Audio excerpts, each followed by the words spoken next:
ესე იგი პრობლემა რომელზეც ახლა მოგიყვებით ძალიან ბევრს ჩააქნევინა ხელი დავაზე და ძალიან ბევრი ჩამოიშორეს ამ პრობლემის გამო გზიდან თაღლითურმა დაჯგუფებებმა და ეს პრობლემა მდგომარეობს რაში? აი წარმოიდგინეთ გაქვთ ყველანაირი საბუთი, ყველანაირი დოკუმენტი.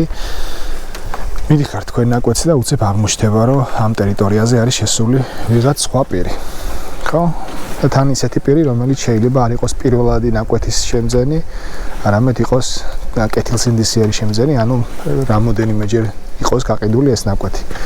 ამ პრობლემის გამო ძალიან ბევრმა ჩაიქნია ხელი და ჩათვალა რომ ამ პრობლემის მოგვარება უკვე შეუძლებელი იყო და არათუ რეგისტრაციის ეტაპზე, არამედ იდეის დონეზეც კი ბევრმა შეწყვიტა დავა და საერთოდ საქმის წარმოების დაწყებაზე უარი თქვა ამ პრობლემის გამო.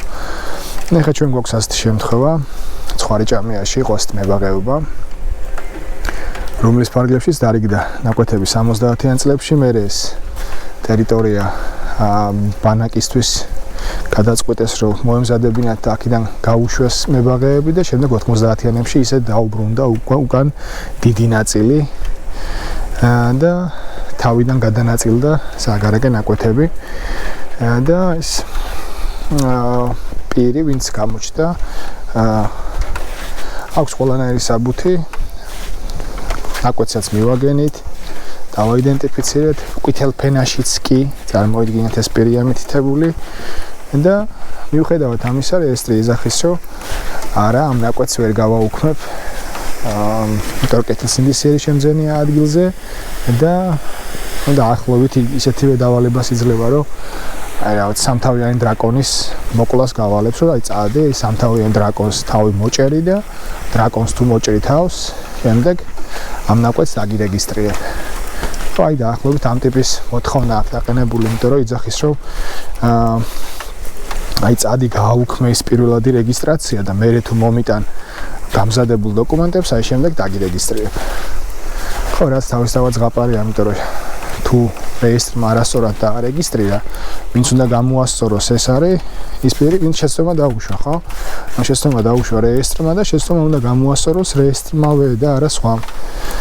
და დრაკონს თუ მოუჭრა ადამიანმა თავი და 989-თან გადალახა, რეესტრის და სისტემის დახმარება რა გასჭირდება, ხო?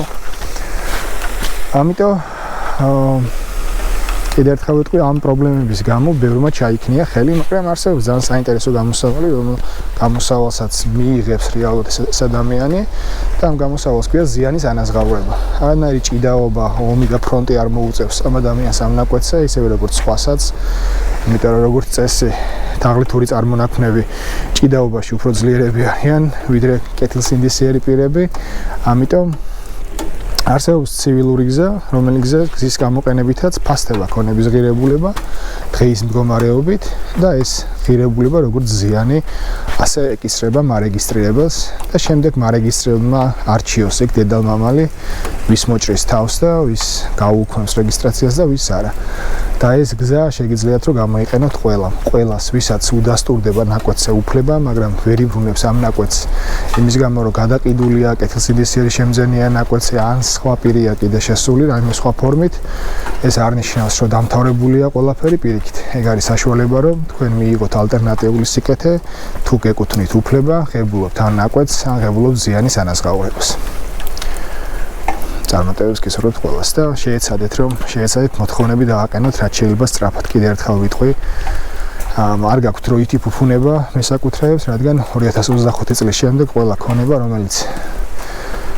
რომელზეც არ დადასტურდება კერძო საკუთრება, საბოლოოდ გახდება სახელმწიფოსი და შესაბამისად უნდა იჩქაროთ, რაც შეიძლება მალე დააყენოთ თქვენი მოთხოვნები.